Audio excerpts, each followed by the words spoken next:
ang pag-uusapan natin sa video na ito ay i-continue natin yung ating configuration sa last video na DR election at saka BDR.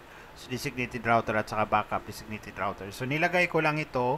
Naglagay ako rin dyan ng IP address. Tapos, hindi na ako naglagay dyan ng loopback. Hindi na ako naglagay dyan ng router ID. So, i-check natin na tatanggalin natin yung mga router ID dyan sa kinonfigure ko. So, mag-start tayo dito sa router 1.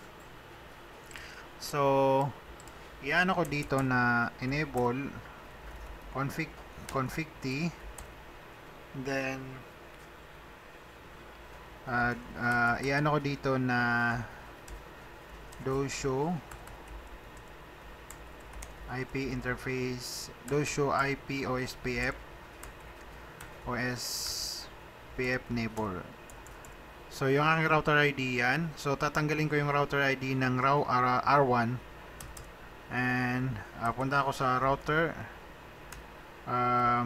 OSPF.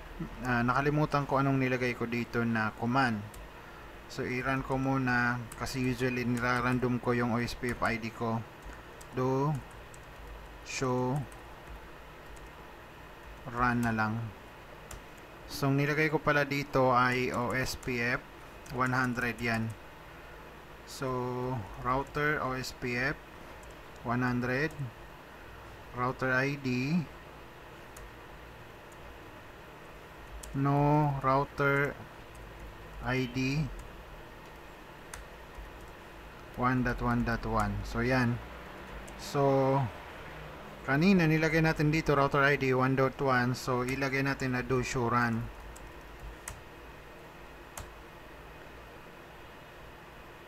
Router ID. So i-clear ko muna yung process. Kung do clear IP OSPF process. Yes. So i-ano ko muna yung kasi nag-down yung ating neighborship, and ilagay ko ulit itong do show run. So kung nandiyan pa rin,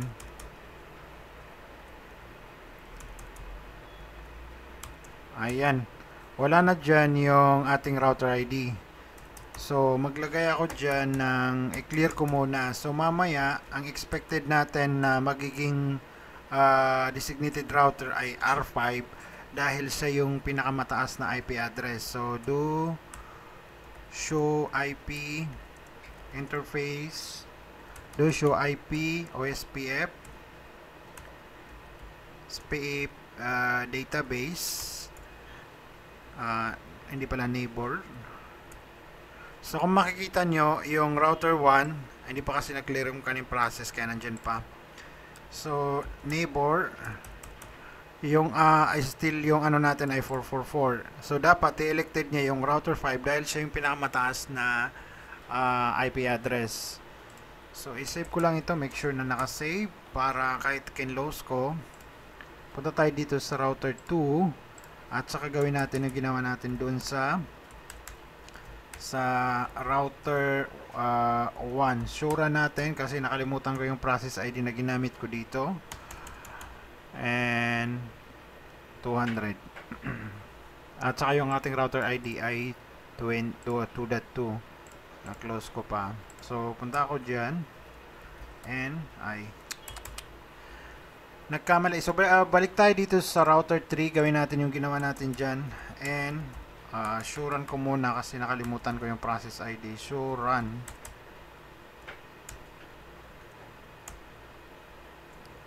Okay, 150 ang nilagay ko dito. And, config. And router OSPF 150, router OSPF 150, no router ID, nasa router 3 tayo, so 333 ang nilagay ko. Ayan. So do clear IP OSPF process. Ayan, yes natin. So, pag tayo, do show run, ayan. Anyway, isave ko na lang yung aking configuration. Do WR. So, Sorry. So balik tayo dito sa router 2 kung okay na siya. So okay na. So enable config T. Ang ginagawa natin guys ay i-check natin ito kung tama ba na yung yung highest IP address ay siya yung magiging designated router, at saka yung second ay yung magiging backup designated router. So unang criteria kasi yung router ID. So na-check na natin yun. Ang gagawin naman natin yung IP address, yung third election na kukunin niya, kasi hindi rin ako naglagay ng loopback. So gagawa natin ng tutorial din yun. So enable config T, and then show run 200 yung nilagay natin dito na router OSPF 200, then no ID, no router ID 2.2.2. So yan, do WR. So yan, save na. So ngayon dito naman tayo sa router 4. So siya ngayon yung ating designated router, and mamaya magiging backup na lang siya. So punta tayo dyan and config T. So do sure run ko muna kasi nakalimutan ko yung process again, process ID na ginamit ko dito sa 400. Enable router OSPF P400, then yung no router ID 4.4.4. Yan. So save ko lang yung aking configuration. So ngayon wala nang nakalagay dyan na router ID. So election na ngayon. So yung router may elected na kailangan niya ng elected. Pero bago pa lang yan, i-clear ko yung process dito na do i-check ko nga dito kasi kung dapat expected natin yung router 5 yung ating designated router. Do arrow up ko lang kasi meron, ayan.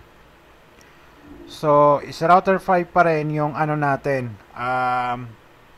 yung DR natin, yung designated router natin. So dapat si router 5. So kailangan ko muna i-clear yung process dito. Bago ko pala i-clear sino yung DR sa router 5, router 1. And sino yung DR natin? BDR natin ay si router 5. So kailangan ko muna i-clear yung process dito, tapos yung ating DR. I-clear ko muna dito again yung process kasi kailangan natin mauna kay backup designated router, then the others. So punta tayo dito sa router 5 and i-run natin. Router 5 pala tayo. So i-run natin yung do clear IP OSPF with OSPF process. Ayan, so yes natin. And punta tayo dito sa router, yung ating kanina ito. I clear ko din yung ano dito. Process do clear IP OSPF process. Ayan, yes natin. And punta ako sa other router para ma-clear din yung kanilang table. Para i-clear natin, tapos makakuha nilang sinong bagong elected ngayon. Do clear IP OSPF process PR. Yes. In short. So dito naman tayo sa router 2. Do clear IP OSPF PR process. Hindi ko kasi na yes dapat yan. So dito naman ang remaining sa router do clear IP OSPF process PR. Hindi ko na yes yan. So dapat do show IP OSPF, nag-form na. Do show IP OSPF SPF neighbor. So dapat ang expected natin na magiging designated router natin ay router 5 bago ko enter. So may mali pala dito, dapat do, hindi siya F. So dapat yun lang, tama tayo. Yung ating designated router ngayon ay si router 5. Pero hindi ako sure bakit hindi na-clear yung ating router ID dito na tinanggal naman natin. So ang mahalaga na achieve natin yung goal natin na ang gusto natin maging designated router ay si router 5 kasi siya ang pinakamataas na IP address. Andito naman dito naman sa yung expected din natin na magiging backup ay yung router 4 dahil siya yung second IP address na mataas na ginawa natin na 1.4. So i-check natin si router 5 na i-shutdown natin kung sino yung magiging second. Of course, ito yung magiging designated router natin, and expected si router 3 ang next.